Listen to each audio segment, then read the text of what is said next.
crafting area. It's located inside my house family room. For the purpose of this video, I moved the sofa that is parallel to the table where I work.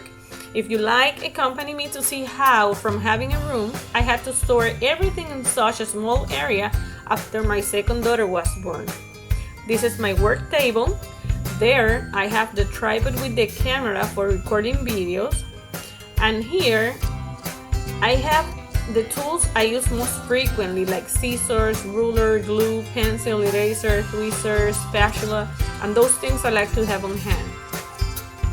Here, I have some plates that I always keep accessible in order to place embellishment when I'm decorating pages and making videos, the trash can, and the computer. Next to this is the vacuum to clean the area, and this cart from IKEA that basically contains the things that I use more frequently to do mixed media, as well as the ATG glue gun, stencil, paint brushes. Those are mediums to add texture, gesso, and here are paints that need to be diluted in water to obtain the pigment.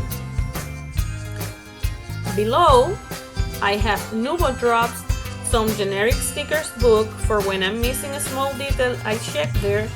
These are liquid paints that I use in my mixed media. Below, I have other mediums for adding texture or cover layout, other types of gesso, art crayons, distress inks, and watercolors. Now, let's see other cabinets, which are maybe 14 years old. I bought them at Home Depot. And in the upper part, I have finished cards and ribbons. The cards are on the top and the ribbons on the bottom. In this part, I stored 8.5 by 11 cardstock, printing paper, a few notebooks, and empty albums. That is basically what I store in this area. Up there is the dream cuts. And in this area I have the sewing machine, the guillotine, and other trash can that is always near the sewing machine. This sign made by my husband with LEDs, and this box where the most important thing is the hand lotion for my dermatitis. Washi tapes to see if I start incorporating them more in my layout, stickles and liquid pearls, other inks. And in the bottom part, I have pens, pencils, and markers to write journaling or to use for my daughter's schoolwork. In this cart, I stored large dies. They are all C6 bigs, and on the top, I have 12-inch borders and texture plates. This box that I'm bringing out has those details I like to add to shakers, like glitters. I have all them here. When I'm making a shaker, I wrap this box. Now, let's see the side of this cabinet. Here I have this card that is made of stackable drawers where I have the paper towel, pencils, pens for the use of everyone in the house. Here I have some wet wipes. In that metal box you saw down there, I have sewing thread, and there are other threads around the drawer that don't fit in the box. Here I store all the glues I use more frequently, ATG gun tapes, rolls, and liquid glue. In the drawer below, I have double-sided tape that everyone around the house uses for whatever is needed. And in the last drawer, I have paper punches that I use more frequently.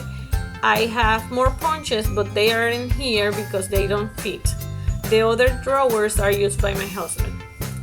In this cabinet, I have trimmers, and in this bag that you see, that Frida bag, I have cables, like USB cables and the camera cables. In the second drawer, I have ribbons. If I have a small quantity amount, I put them in those cartons and place them in the back side. And if I have a large amount, I store them in Ziploc bags like this Christmas ribbon. This box, despite being labeled eyelet, has lace. These are seam bindings inside the square box, and in the bottom here I have Rosette's flower lace.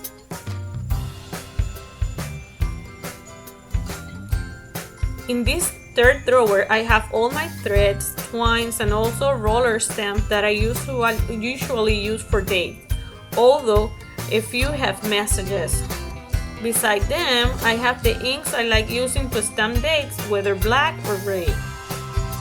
The last drawer is a disaster. This is only for me, both for my daughter or other craft, as well as materials to make crafts for school. Here in this drawer, I have things for my sewing machine, parts, and the container that has the white lid and the bag that is here have all embroidery threads I use to hand stitch in my layouts. Here I have mats to cover the surface when I'm working with mixed media or something similar.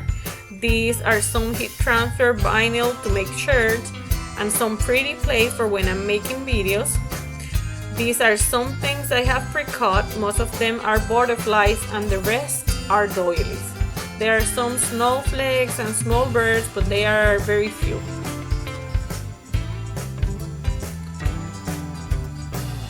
This drawer is all full of flowers and branches of leaves. Some are cut from scrap and I store them to keep them on hand. This drawer is another disaster where I store bags, foams, and empty things which I use when I need to segregate something.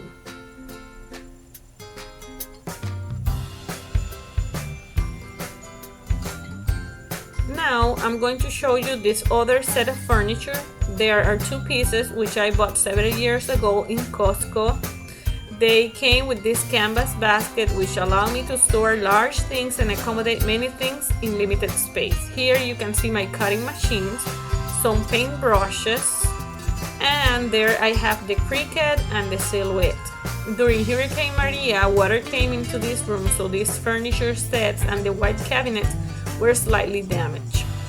Here I have everything used to make titles: stickers, chipboard, words, phrases, and letters, large and small, all are here. Although I labeled the baskets, it's about time for me to change them because I have moved things in the past year. In this basket I have buttons, pens, and things I don't use frequently, like that stand for holding the phone. There I have the skirting board, and that over there is to turn the light switch on and off. Instead of moving the basket, I just slide it on the side. Here is where I store embellishments. I have 4 baskets of embellishment and I'm going to show you this one. In this one, for example, the themes are wedding and love, Christmas, and things related to food. In the bags on the left side, which I'm showing now, I store all the die cuts and smaller things. On the right, also in Ziploc bags labeled by topic, I store embellishment that measures 6 by 12 or larger, which are narrow and occupy less space. I put this on the right side and the bulkier things on the left. In this basket that I'm going to show you, everything is related to Disney or traveling. Here, everything is related to girls, baby, and teens to make layouts about my daughters. On the side, I have pre-cut borders.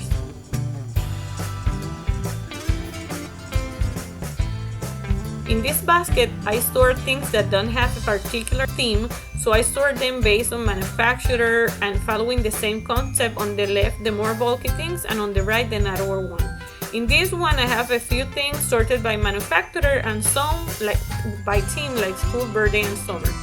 I also have 2 traveler's notebooks to see if this year I start filling them. In this basket, I have everything related to metals, the sewing mat, and shiny things like rhinestone, pearls, and sequins. I have them in containers. If I want to use sequins, I take this container to the table and search for what I need. Once I finish, I put everything back and store it once again. If I want to use rhinestone or pearls, I look in that box and so on. As you can see, the space and location where it is stored forced me to continue with my habit of always storing everything once I finish.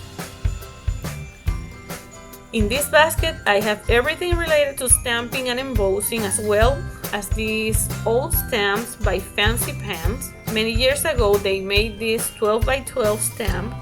They are very pretty and I wish to conserve them, so I have them here in this basket where the space allows me to keep them.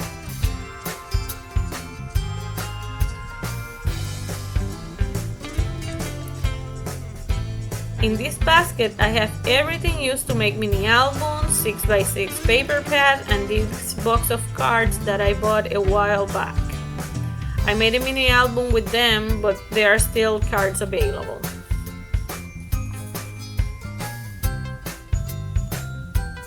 In this basket, I store all the machine cables, album pages, wire for mini albums, the original Bind It All, and these catalogs that I make for my CSEC and Things dies, as well as paper punches.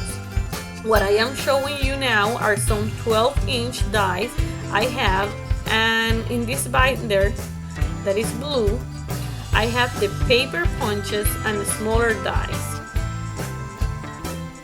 Since I don't have a space to store them in this family room, I have them inside a closet in the master bedroom, and when I need them, I go over there. I used to catalog to check what I have. In this box, I store cut files I pre-cut and have available. I also have white and black cardstock and the latest collection I have purchased that I wish to work with. Below, I have stamps. I took them out of the packaging they came in and organized them in this envelope by topic in these boxes to occupy less space. Here I have thin dies or wafer dies and the razor for the machine, as well as cutting plates. This basket is one of the ones autographed by my baby. Here I store memorabilia and old photos. In this one, I have other mediums or for mixed media, things for painting, coloring pencils, and similar things. As you can see, in a small space, I had to accommodate many things using the basket, which allowed me to save space, because if I put them in containers, they will look messy and things will not fit properly. Now I will take you to the master bedroom where I have papers. This is a closet inside the master bedroom. It was an empty space and we turned it into a closet. I share this space with my husband, and I'm not showing the top shelf because that is his stuff.